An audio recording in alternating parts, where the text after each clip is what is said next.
Agnès Buzyn a-t-elle manqué à ses fonctions de ministre de la Santé? À son arrivée ce matin devant la Cour de justice de la République, face aux caméras, elle campe sur ses positions.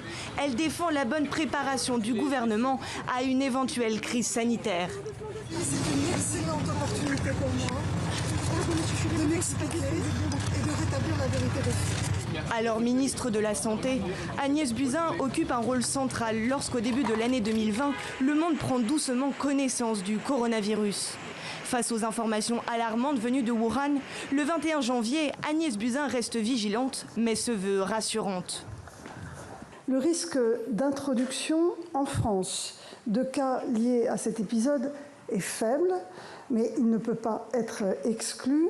Mi-février, Agnès Buzyn quitte le ministère de la Santé pour se lancer dans la course à la mairie de Paris. Elle est alors remplacée par Olivier Véran.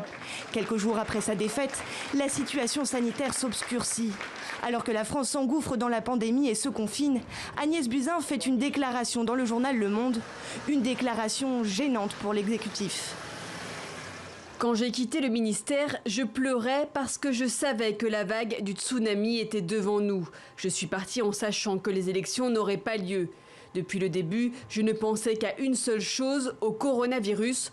On aurait dû tout arrêter, c'était une mascarade. Manque d'équipements de protection, erreurs de gestion, les plaintes liées au coronavirus se multiplient. Une enquête est alors ouverte en juillet 2020 pour abstention de combattre un sinistre. Une enquête à laquelle doit aujourd'hui répondre Agnès Buzyn et après elle, d'autres membres du gouvernement. À l'issue de son audition, l'ex-ministre de la Santé pourrait être mise en examen ou ressortir sous le statut de témoin assisté si elle parvient à convaincre les juges.